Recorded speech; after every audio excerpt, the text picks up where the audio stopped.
Bonjour à tous, bienvenue dans cette très courte vidéo juste pour vous updater comme je l'avais posté hier sur le groupe. XLE était chaud, donc ça a monté très fort, étant donné qu'on était en vente de put. Ça aurait été dommage de ne pas profiter de ce bel élan de cette hausse. Donc qu'est-ce qu'on a fait? Comme d'habitude, on reste pas comme des fruits secs à regarder ce qui se passe. Donc on avait notre contrat ici, d'accord, qui devait arriver à échéance le 21 janvier, donc ici, d'accord.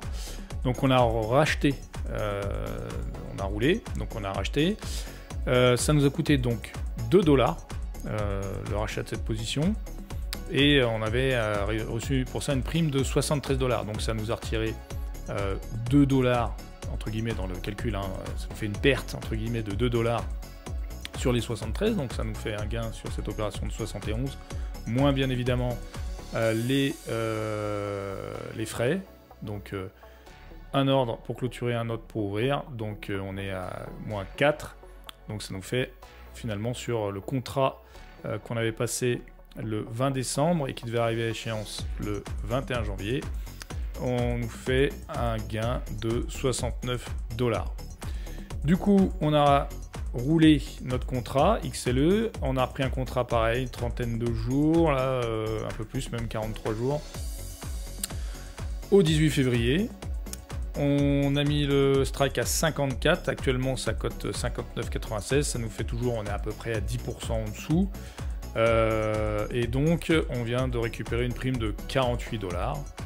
Donc voilà, donc ce qui fait qu'on va bénéficier, alors pas forcément oui de toute, voilà, si on était rentré au bon moment, au bon point, sur le point bas qu'on n'aurait jamais trouvé, oui d'accord, néanmoins c'est pas parce que ça monte qu'on va pas pouvoir opérer, rouler, et l'idée vraiment elle est là, hein, c'est, il y a le cours ici, voilà, et nous on va travailler à l'extérieur du cours. Là, on va travailler sur ce contrat là, ce contrat là, ce contrat-là, ce contrat-là.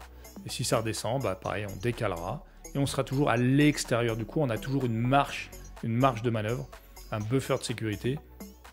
Ce qui fait forcément réduire un peu la prime, hein, forcément. Mais voilà, c'est une histoire de risque-rendement. Et donc, voilà, c'était juste pour montrer un exemple. On vous a montré des exemples de roulement de position quand le trade n'allait pas dans le bon sens.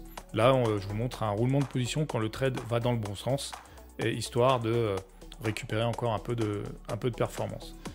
Dans le même temps,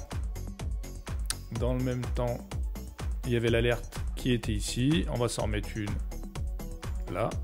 Voilà. Et puis voilà. Je vous souhaite une excellente soirée. À très bientôt. Ciao!